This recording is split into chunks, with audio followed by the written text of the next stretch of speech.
Hello, Facebook. Happy Sunday to you. We've got the three muses at you live. Excited to be here. Excited to have Chris back. We missed you, Chris.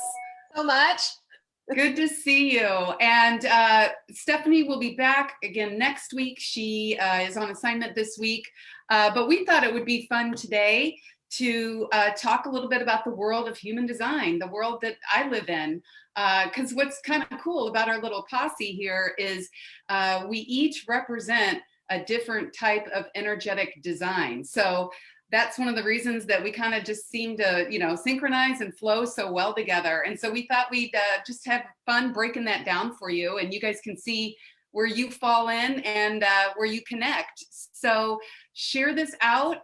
This is great information. It applies to everybody out there, and it's a way to really just empower yourself and step fully into your full potential, and embody your gifts and embody your uniqueness. We spend way too much of our lives trying to be like everybody else out there.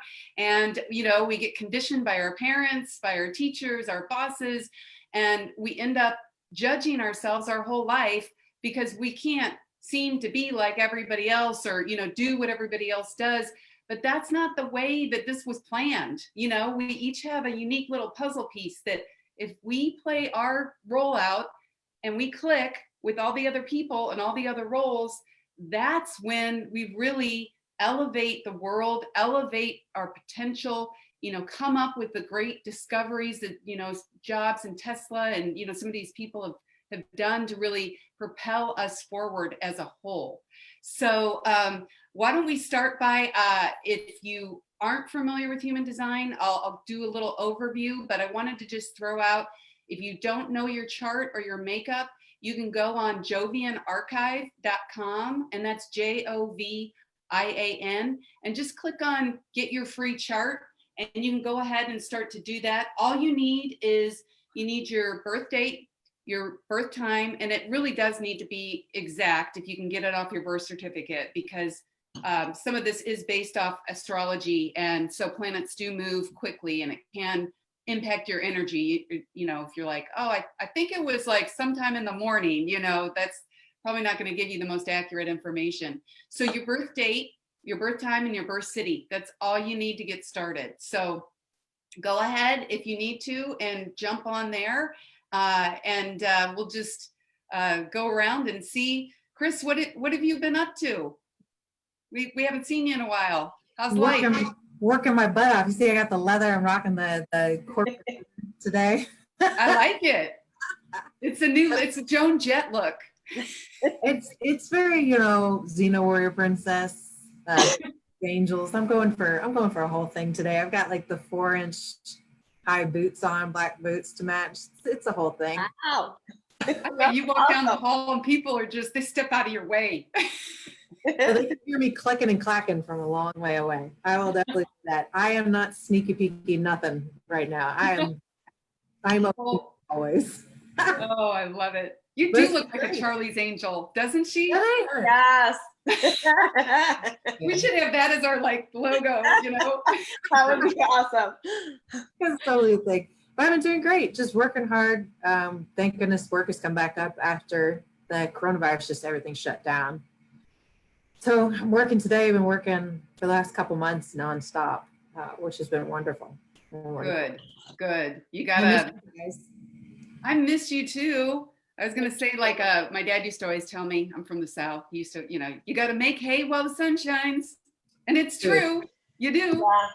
Yeah, and what about you, Kat? How have you been?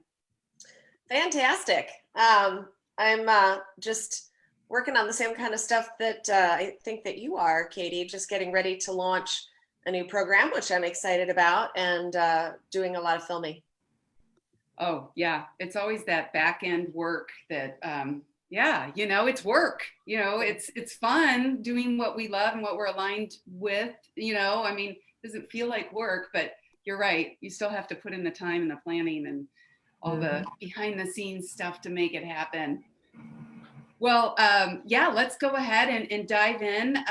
Everybody that's joining us today, I'd love for you, as you're getting your charts, or if you already have your information, to type it in the comments and let us know what human design type you are.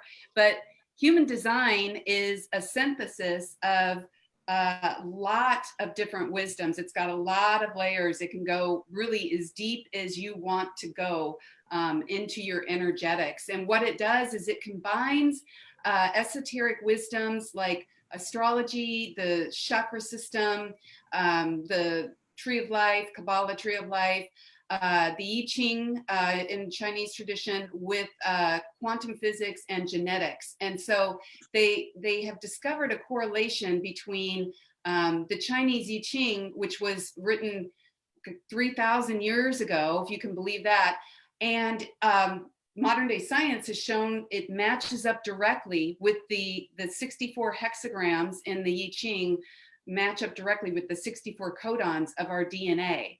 So it's amazing. We've been able to really be able to lay out an exact blueprint of you and your unique DNA makeup, so that you can see all the parts of you that are brilliant and sparkle on the outside, and that you may be aware of but not really fully embraced.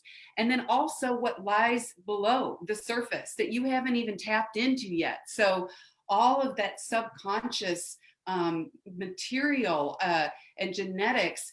And we all know, from science class and, learning about Freud, I mean, your subconscious just is, it's like 98% of your makeup. I don't know, Chris, do you have a statistic on that? Because you study some of that work. Yeah. How much is conscious versus unconscious? It changes every year. Science is getting closer and closer to the truth on all of this. Spirit tells me that one day they're going to see that it's all completely interconnected, that there is no separation at all. So, Yep. But it's changed. It's constantly changing. You're right. You're right. Yeah. And I love it because the more that science evolves, that, we've got the scientific, realm of theory, and then, the spiritualist, religious, whatever you want to call it, realms. But they're kind of coming together slowly over time. The more scientists learn, the more they say that they are realizing they really don't know. Not everything is explainable. So I think those great scientific mysteries aren't mysteries. They're just not willing to take that next step to say, oh, well, it's energy, it's spirit, it doesn't have to be something tangible, but they keep butting their heads against that. Oh, we can't prove what it is. It's a mystery. Not a mystery to me. Yeah, that's so true. Just go find the girl with the black boots and the leather. Come find me. It's so true. It's so true. And I think a lot of it too is scientists want to explain everything so logically based. And really, when you blend the two, the conscious and the unconscious, you're blending the logic with the abstract. And so it is a merge, and that is what empowers you with human design, is once you can, it's laid out, in a very, like I said, it looks like a blueprint. And, you get somebody to explain it to you, because there's a lot of information in it. But you can really integrate, your conscious with your subconscious and become whole. And that's where you can drop those limiting self-beliefs that you've had layered and layered and layered on you your whole life. And you can really step into that flow state, where your energy, you're aligning yourself with the way your energy naturally flows. And that's when decisions and things, you can start magnetizing instead of resisting and fighting for it. So why don't we go ahead and we'll get into some of the types here. Human design basically breaks things down into 5 different energetic types of people. And when we talk about our energetic types, I'm sure most of you have heard of your aura. It's, we all have like our heart and our brain put out that electromagnetic energy, and it's a toroidal field that, kind of comes out and around us at any time. And before you say a word, when you any environment you step into, your aura is out there far ahead of you. It's usually at least an arm's length, on either side. It can be bigger or you can shrink it in depending, but it's feeling itself. It's your sixth sense. It's your spidey sense, right? And it sums up when you walk into a party. There's times where you haven't even talked to anybody, but you look over that way and you go, there's something about that guy. I'm not going over there. I don't, whatever. And you gravitate over here towards this person, and that's your energetics. So it's like having a superpower once you can figure out, who you are, how yours work, and be able to kind of move with it. So 5 different energetic auric types. And the most common type is the generator type. There's 2 types of generators, actually. There's the pure generator, and then there's what's considered to be a hybrid manifesting generator type. And that would be Chris. Chris is our generator. And as you can tell from, you've gotten to know Chris a little bit by now, the generators, just like their name, they are the life force of the planet. They have that battery pack built in that can do anything, that can be anything, that, they hold it together for all of us. And so it's so important. That's so true even here. Hey, that's why I'm working on the weekends, right? Never stops. They're nonstop if they're doing what they love, which clearly you're doing what you love. And that's the most important thing for generators, because they do have so much energy and their work is so important to them, because they know innately, whether they put it together consciously or not, that they have this, deep well resource of energy. They want to build, they want to create stuff. They are in it for the long haul, so it's really important for them to find work that they can pour themselves into.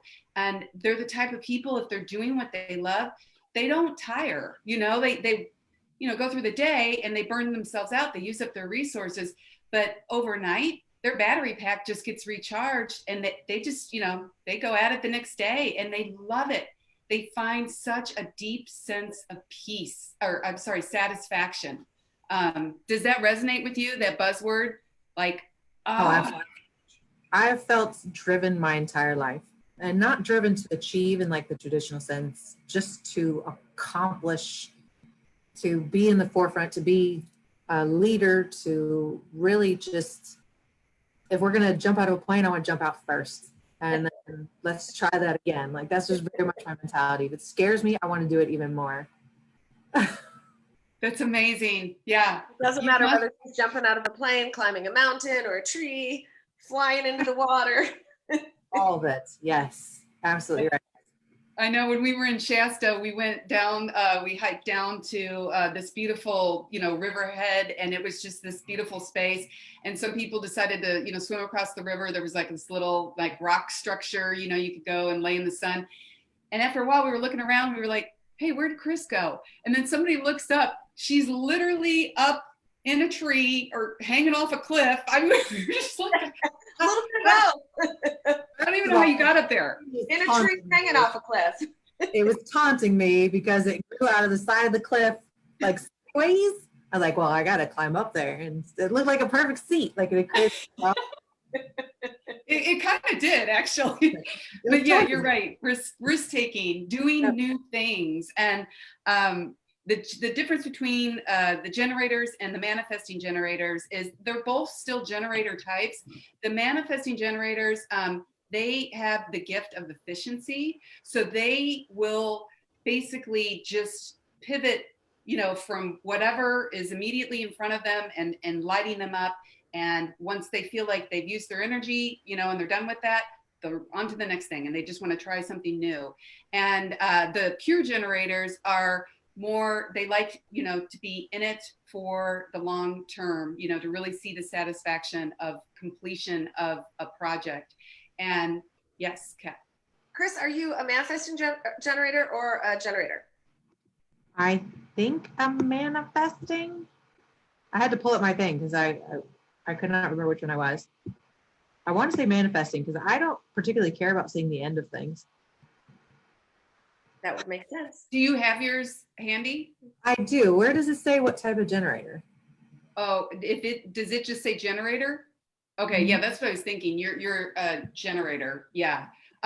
You can still pivot. I mean, it's not to say that you can't, and there's a lot of other intricacies in your design, but it is far like the thing with the manifesting generators is they can get going so fast that they can skip steps. And so they end up the generators and the manifesting generators get to the finish line at the same time because the manifestor generator usually has had to go back and kind of go over a couple things on the way there, and the generator is just like slow and steady. Like I'm in it more for the creativeness, the building, all the aspects together.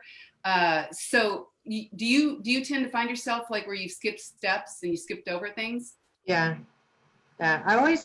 I've never been a linear thinker. Someone will give me a problem. I'm like, okay, well, here's the fastest way. And I don't follow the steps that other people have provided. Got it. Do all that crap. That's just shenanigans. Let me just jump over here. Good. That sounds like a man. Yeah, you probably have, I bet, a lot of manifesting generator channels, even if you are technically a pure generator, because that does it sound exactly. World, right? Pardon? That's kind of like the best of both worlds, right? Manifesting generator? If she has manifesting generator channels and generator, I feel like that's kind of like the best of both worlds. Yeah. I remember looking at my chart that like my solar plexus, that power energy was like connected to the brain, the third eye. So it's like a direct channel. Like, do not stop though. I get an idea, it pops into my head, and then just I feel very energized right now. I don't know why. I look like the Energizer Bunny on this video. No, that's good. We need you to represent. Yeah. This the life of the party. Come on. I mean, you guys are. You walk into a room, and if you're lit up, we all feel it. And that's why I say you're the life force of the planet, because when people are around you and you're excited about something that you're doing or building or creating, and just you sharing that, like we go, wow, that's really cool. Like I want to find something like that. And so it's contagious, So we need our generators out there. We need you guys to like really get to understand how your energy works and to understand your impact in the world and your importance in the world. 70% of the world is a generator. It's about 35 and 35, as far as whether you're a manifesting generator or a pure generator. And as we can see with Chris, that's why it's such a deep type of program. Even if she has, just the outside makings of a pure generator, she can still have, different channels and gates and genetic activations that make her lean more towards the hybrid type of that. But yeah, no, keep up with your little life of the party. I like it. We need that. Love it. And then, so next type is the manifester, the pure manifester, and that would be Kat. And our manifestors are pretty rare. They're about 7% of the population. So, maybe 1 out of 10 of your friends, would be a manifestor type. And the manifestors they are like in our evolution, they have been the leaders, the rulers. They are the initiators. No pressure. But what's happened is with conditioning, with just the way that society and our world works, a lot of manifestors have been raised to squash the beauty of who they are. And, as a child, when your parents told you to go to your room and you said, no, I actually want to do this, and this is what I'm going to do, it's interpreted as rebellion, right? And so I am actually surprised at how many manifestors I meet that once I explain everything to them, and they so relate with the innateness of what calls to them, but they just say, gosh, I shut that down and I haven't really accessed it. And what I love about you, Kat, is you haven't shut it down and you have embraced it. And so you are really living, like as a fully embodied example of a pure manifester. Thank you. But if we're being completely honest, I think I have shut down some stuff. Like it was monumentally difficult for me to find my voice, I think. I believe that it will still get louder and more confident. I have I have found it. I'm much more comfortable with it than I used to be. And, you know, like I said, I'm sure I've got a ways to go because we're never done, right? Um, I think that for whatever reason, I got very in touch with the fact that I was manifesting. I think it was because of money, to be honest with you, because I started, that's something we notice, right? Easily. And I started noticing that I was literally creating money coming in almost the exact amounts that I needed it to come in.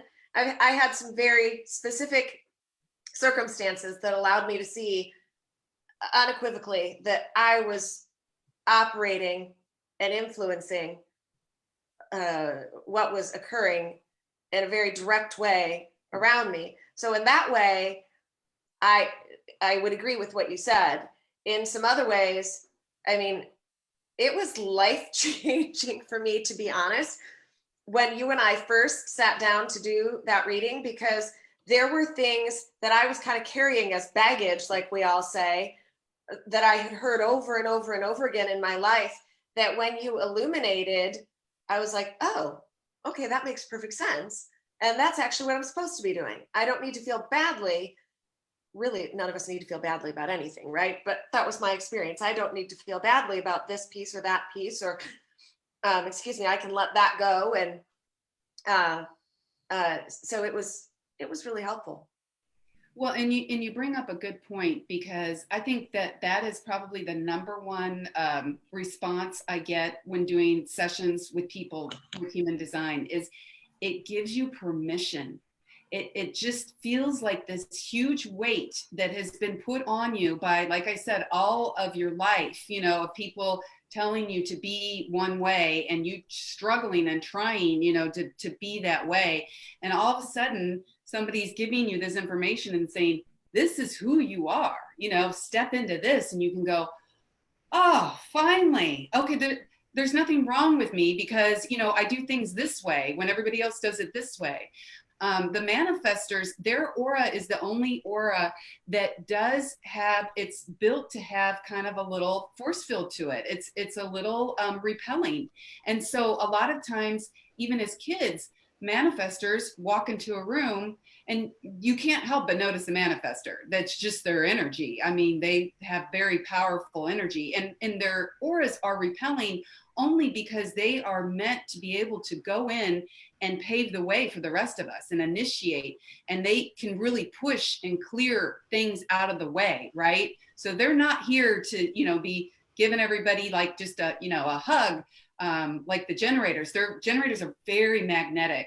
Generators pull in to them what they want, need, and is best for them in life. And so that's the big advice for the generator type, is instead of going out of your way to make things happen that your mind has told you, oh, that's good for me, I should go do that. Why can't I get that done? I'm just pushing and pushing and pushing. It's because you're not stepping into alignment with the way your energy works. Sit back, save your energy, trust that you are magnetic, start feeling the feelings of you after you've achieved what it is that you want. You know what I mean? Connect and magnetize the experiences into your field. And then you can respond with your sacral, with your gut, like Chris was saying, you know, that trust your gut. That really applies for generators. And they're now finding even more and more about our guts, our second brain. And I mean, there's no mistake that we've been saying, you know, trust your gut for so long. You know, your body wisdom is going to give you way more truth than your mind, which can talk you in and out of pretty much anything. And your intuition lies in your body. And so that's what human design is all about, is like getting you to understand how your energy works, where your intuition lies in your body. Like for Chris, lies in her sacral center. For you, Kat, where's your authority? It's emotional. Emotional solar plexus center, yeah. And that's an energy. That's one of the motors. That's a powerful center. I mean, when you think about, you know, how much power there is in passion and what you're passionate about, and how that passion alone, you know, can drive you to do, you know, amazing things. And so if you can tap into that and make decisions, emotional authorities have it they have it challenging because, our emotions, they're not stable, obviously. Emotions operate in a wave, and they operate in several different types of waves. So if you have an emotional authority, it's really important that you spend some time and maybe set some alarms on your phone for a couple weeks and just check in with yourself during the day and just kind of rate yourself. Am I at a high? Am I at a low? Am I kind of just in the middle? And you'll start to get a feel for how your wave works. And that's when you can start to kind of lean into that for big decisions, and just wait for that neutrality, the dust to settle, and you're no longer super jazzed, and you're no longer really regretting, God, if I would have said yes, I know I would have regretted it by now. But you're in a stable place, and you feel like you've got clarity. Then move forward. Yeah, I've noticed it doesn't, everybody will be different. I'm sure it doesn't take me weeks or really even days to make a decision.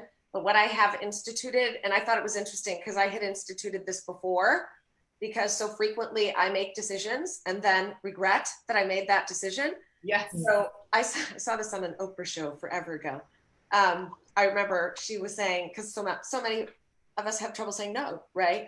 Yep. And so she was saying it was a good practice to institute to never agree to anything in the moment, and to instead say, gosh, that sounds really interesting. Let me think about it and I'll get back to you. And so I tried to institute that because I so frequently found myself, I get excited about literally everything. Somebody would tell me, I'm not even kidding or exaggerating even a little bit. Somebody would tell me something and I'd be like, that's awesome. Yes, I want to be a part of that. Yes, I want to do this for you. Yes, I will show up here. Yes, I will, whatever. And I meant it. And I was excited about it because it was a great idea and I wanted to participate, whatever. And then I would find myself so completely overwhelmed with commitments, and some of them that, as you put it, the dust settles, I'm not nearly as excited about, because I frequently also find myself, it's part of how I manifest, like getting into the excitement of the energy. When I am in that excitement of the energy, I can make anything happen. When the dust settles, forget it. I have zero interest anymore and I am ready to move on. I don't want to talk about it. I don't want to hear about it. I've already moved on. And so that was insightful. That was enlightening for me to understand in a different way that piece of my process. I was doing it, but I didn't have all the background information to understand the what's and whys, and it makes a huge difference to have that information. Oh, it sure does. It makes life so much easier.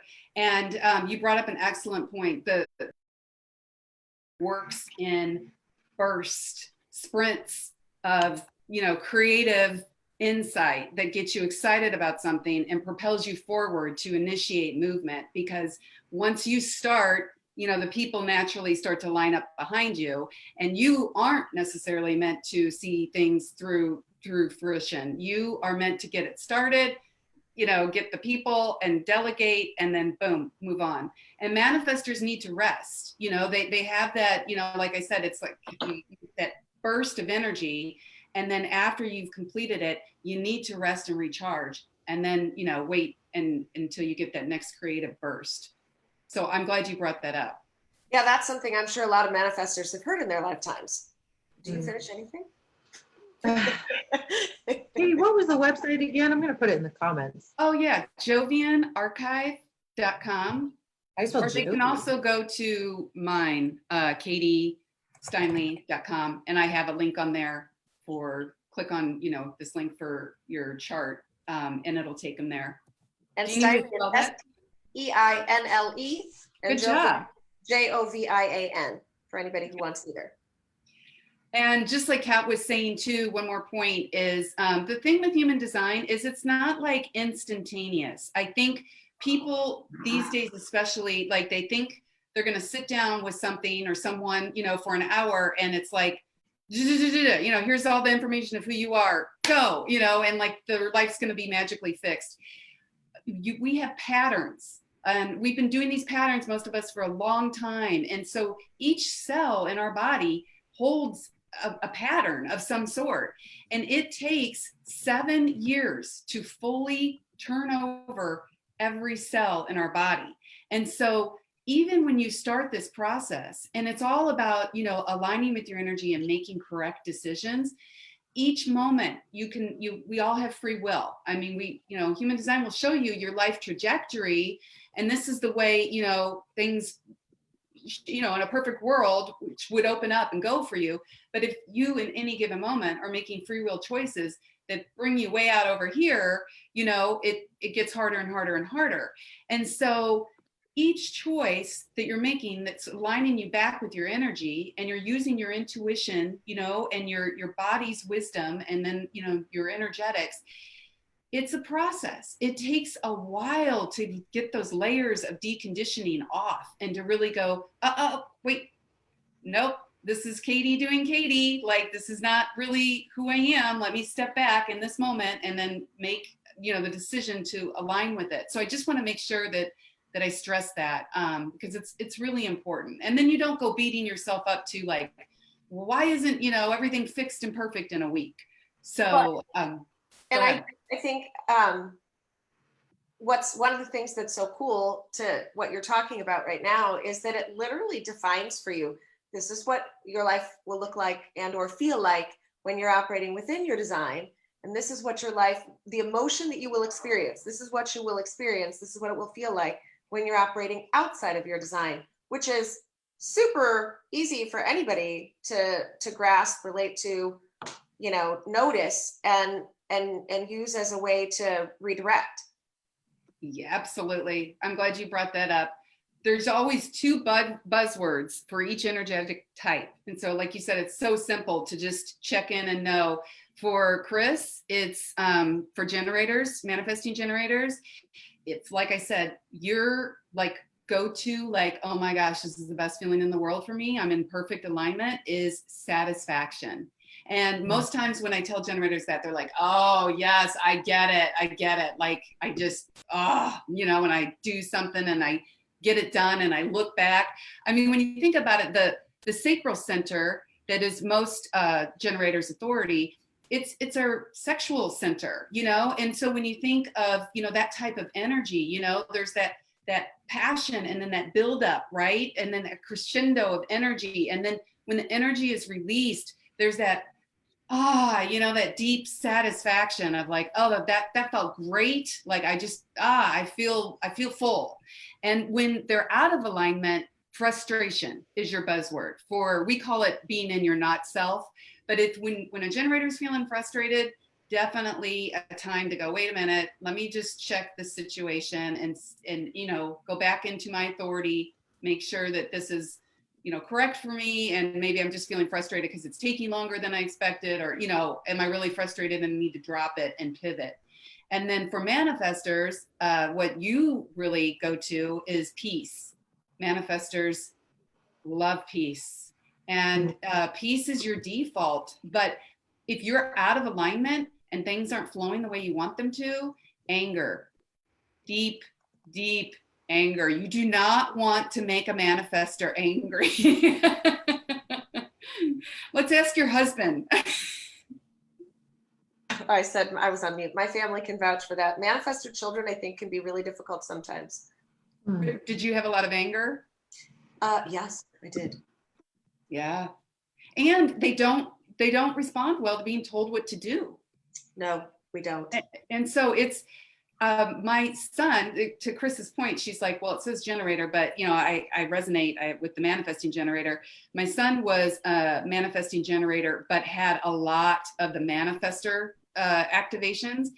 And, you know, I read, it was like, you're better off, you have to almost treat them like an adult, you know, because they're going to do what they're going to do. And, you know, if you're nice and you're polite, at least please take the time to inform the people around you. This is what I plan to do, not so much for your benefit, but for the rest of us, because manifestors just kind of do their own thing, and they have that quick thought process and that burst of energy, and they're like, go. And we're all going, well, why are you going right when we're supposed to be going left? And so, you know, it creates that friction. And then you're like, why are you telling me what to do? You know, and if you just said, hey guys, I'm going right because I need to go this way, A, B, and C, you know, then people will go, oh, okay. They might not agree with you, but they're going to again, that repelling energy. They're going to, part the path and let you cross. And a lot of them will go, oh, she's got a good point. That's actually going to be quicker. And then they'll get behind you, right? And then they'll start following you. And that's how the whole thing, is meant to go. So I'm glad you brought that up, Kat. You're right. As a parent of not even a pure manifester, but, close, it's a challenge. And yeah. And I think it sets up, when you said a lot of manifestors get shut down, I think that's part of the reason. If you're a manifestor and you're watching this and you can think about, kind of your life to now, a lot of times people, especially your immediate family members, don't fall in line behind you. Sometimes it's easier to sort of go, that person is fill in the blank with whatever judgmental or negative words you would want to assign to that person. That person is all these things. And so a lot of manifestors learn that from their environment, that they're not right, that they're not good enough, that they're not smart enough, that they're not this, that they're not capable, they're not trustworthy, they're not all these things, because we see what needs to happen. We see the path, we know how to do it. And it does oftentimes fly in the face of what other people around us are thinking. And if everybody around you, or many people around you, are not ever willing to investigate or validate, and instead you're getting a whole bunch of criticism, and that goes on, for any length of time, you would learn to not share, to kind of do your own thing incognito, to block everybody out. And then also you'd be taking in a bunch of negative info in your environment, and it really does a number on your self-esteem, your, ability to move forward with confidence. Absolutely. I'm so glad that you were able to share that for all the manifestors out there. It's so important. And that's exactly the feedback that the ones that have shut down their gifts have given me. It just kind of you get defeated. And so for me, it's always like, it's sad, because I'm like, what does this say about like our world and our society, right? Instead of like lifting people up and, like doing, when you have children, do their human design, understand how they work. Because when we don't know how they work, we assume that they're just like us. And so that's how all of this happens, and so, and then you see people where that it has been kind of, they've been beat down and they're just like defeated. And it's like, no. So I'm so glad that we're talking about this. Go ahead, Kat. The good part about that, though, for anybody who's thinking to themselves, oh my gosh, that totally describes me and I'm just defeated and, whatever. The good part about that is we manifest to some degree with our voice, right? Literally, figuratively, in the body. And I know that I know just enough to be dangerous, right? It's such a deep, broad topic. I don't know if it's broader or deeper. There's a lot there. But I will say, like in my own circumstance, I can completely relate to what I'm about to say. And I have the sense that this is true for a lot of us. I think sometimes we choose to come into places that are going to squash our voice, that are going to make things difficult, so that it takes something for us to be able to stand up and be heard, to figure out who we are, to figure out why we're here, to really connect. There's all the difficulty that we go through. And then the reclamation of the gifts that you chose, that were divinely designed when you arrived, for your arrival, for your journey here. And I will say that even though it may take something to reclaim that voice, once you do, nobody can silence it. And it's super important that you develop that unsilenceable voice as a manifestor, because that is literally what you need to use to do for whatever it is that you're here. And so there's a gift in there. Yeah, Chris. I would reframe even part of that. 100% of manifestors put themselves into situations to become powerful manifestors. Some of us have to struggle to find our gifts. And if the gift is as powerful as manifestation,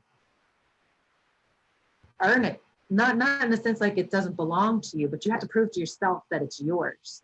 Earning it in your own way. So I wouldn't be surprised if most manifestors came into really challenging situations.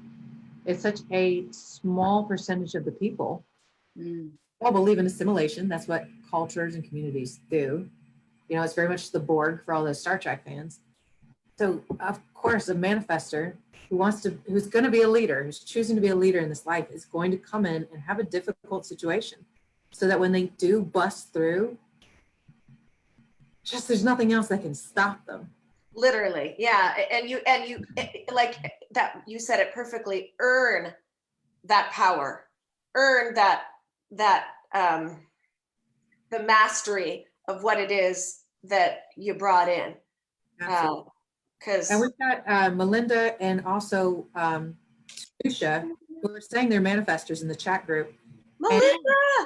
And Tanusha, and please, if I'm saying this wrong, please forgive me, he's coming from South Africa. So that's how far away you're now affecting people with this human design stuff.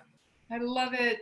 I love it. Thank you for joining us. It's rare to have, we've got 3 manifestors on, because like I said, that's one of the rarer types. So I can feel the power. This is great. And to have Kat here to be able to really relate and connect yes, thank you for sharing that. Let's see, we were talking about finding your voice and sometimes having some challenges to help you really sort out who you are and give you that opportunity. We call it in human design the cross of life. And so basically the planets that most influence us clearly would be the sun and the earth, right? And so they create a big part of who we are and what we're here to really shine brightly with. And then we have the nodes of the moon. And that's where the moon was on the horizon at the time you were born. And so you can see the cross of it. And the nodes are all about the backdrop of our play, of our little movie, of our life. And they're all the people and the places and, you know, the background characters that need to be in our play in order for us to be in situations where we have opportunity to really truly fulfill our purpose and to really shine in the way that we need to shine. And so Chris has an excellent point, like that there's a lot of times when I'm looking at people's environments and, you know, I'm not going to say everybody's got like a rosy environment. And it's interesting because I'm telling people, hey, this is kind of what you're just like, if all 3 of us walked into a Starbucks, we're going to all see it in a slightly different way. I'm going to tune into different people than Chris is, than, you know, Kat is, just because of the way that we're made. And same with our energy types. So it's like, you know, telling people like, yeah, when you're in, you know, crisis and conflict and, you know, there's a war going on in the background, hey, you're in your limelight. And they're looking at me like, what? But yeah, so it's not always bad. Sometimes like what we think of are these horrible situations, it's like absolutely perfect and necessary for us to really, you know, step into who we are. So thank you both for highlighting that. That's super duper important. Yeah, and I feel like generally speaking, with spiritually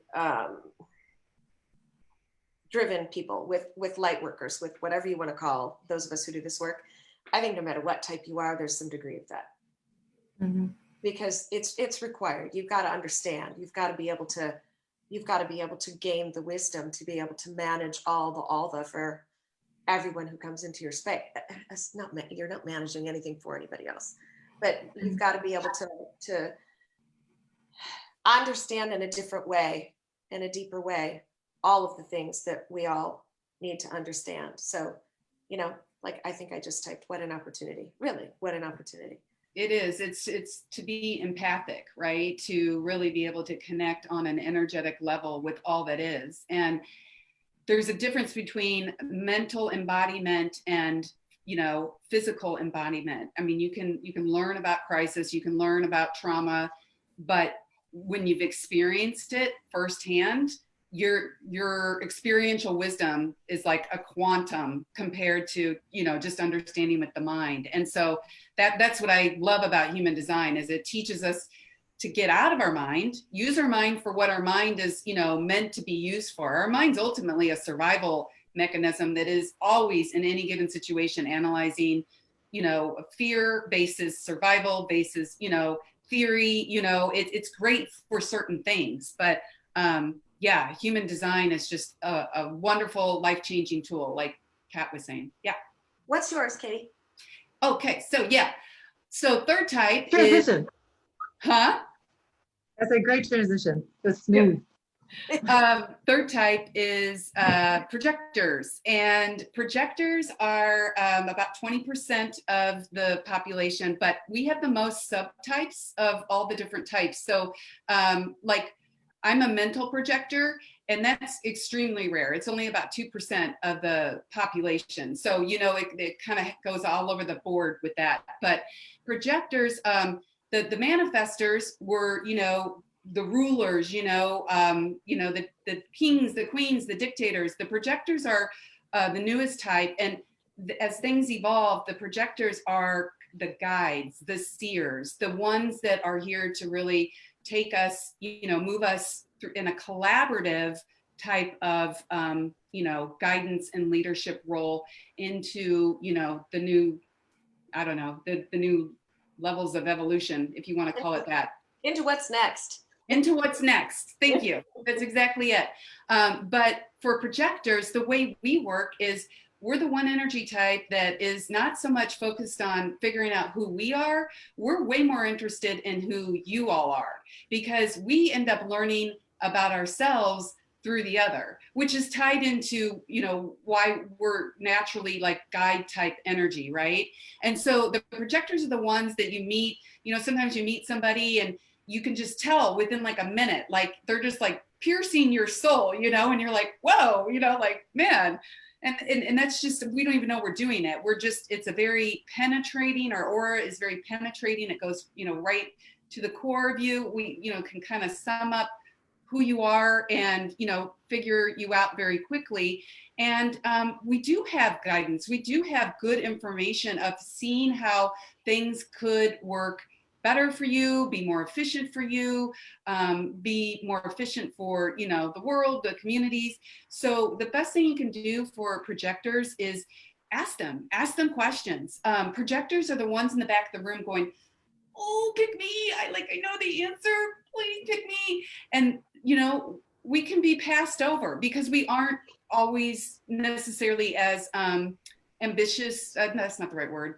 Aggressive is not the right word, but you know what I'm trying to say, with our energy, because we realized, if we are really in the flow of our energy, that just because we have guidance for people, not everybody wants to hear our guidance or is in a position to be able to receive it in the way that we truly mean for it to be received. So we, like the manifestors who have, kind of sometimes been taught to quiet their voice, we can sometimes learn we're supposed to wait for the invitation.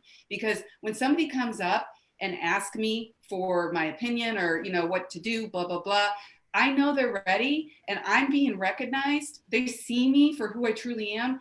Then I can freely feel safe and comfortable and, saying exactly what I need to say. And our signature is success. It's like a default, if we follow the right course and we're not just out there blabbing away, what we think and people thinking we're a know-it-all or, just opinionated, and we wait and we use our energy correctly, we will be successful. Now, if we're not in alignment, projectors can get bitter. That's remember I said those two words. So for projectors, bitterness, and I know that's kind of a tough word because it's like bitterness can kind of mean different things to different people, but it's just where like you've tried to speak up, nobody's listening to you, or, like you've given people advice and they're not following it. And so you can kind of get to a place where it's like, well, yeah, I kind of know what to do, but I'm not going to say anything. Like nobody's going to listen to me or forget it, whatever. And so if you get into that feeling, that emotional place, it's just a place to check yourself and kind of go back, find where your authority is in your body, find, what your immediately, your environment is and what you've really been invited into and what you haven't, and you're trying to kind of force, and conserve your energy. Projectors, we don't have all of the motors that our generator friends have. So we need to rest. Projectors are not, whereas generators, they could work, if they're doing what they love, they could work 12 hours, 7 days a week. Chris in point. Projectors, we are not meant to work 8 hours a day. I mean, we're just meant to work a few hours, take a nap, few more hours. Sounds like an excuse. Sounds like an excuse. One of you people wrote this down like, no 8 hours for us. I know. Exactly. We can do it because we can take in we have an open sacral. So we're going to take in, if I'm around my generator friend here, her good energy, and I'm going to amplify it, because any of your white centers in your chart that are open, that's where you're receiving energy, conditioning, input from all around you. And the ones that are colored in, or that's where your life force is focused. So that's where you're putting energy out. And when you take energy in, because it's foreign to you, your body, it amplifies it a little bit. So projectors learn quickly, like, wow, man, those people are moving really fast. Okay, let me just okay, wow, okay, yeah, now I'm in the groove. I'm with them, life of the party. I'm doing this, I'm keeping up. And then we do this for like 30, 40 years, and all of a sudden we burn out and we go, I can't do this anymore. Like, I'm just not meant to work in this fashion. Projectors are probably more suited in jobs where they're guides, they're leaders, they're managers, they're psychiatrists, they're eating counselors, you know what I mean? Like, it's not that active, hardcore, type of work. I just want to make sure people realize that. Yeah, Chris. So I'm getting a download, and what I'm hearing is that none of the types are meant to be alone. So you've got the generator that works as the battery, the manifester who creates the energy and picks the direction, and the projector who projects back the image to the world. You project back the image of the people as well as the image of what the world can be. So we all need each other. Alone, we're just spinning our wheels. Now, if you get people together, that's where the magic comes from. When you find those different types and they click into place like a machine. Now you're creating, you've got the energy to see it through, and you've got the projection to create the reality. Absolutely. And I mean, like, even in the military, I think that, they do that in training groups where each person, is selected that has a specific specialty, instead of having one group with everybody being the same, because it's going to work and it's going to flow so much better. And And something you mentioned before, which I think is perfect to throw in here, is that's part of the reason when people work alone at home, they will find themselves going to cafes, restaurants, places where there are a lot of people, because as we join, all of our parts naturally get filled in. Absolutely. Yeah. Really, really good point, because we are going to run out of time today, but I'll have to come back on and talk about some other human design topics, because they're just so fascinating.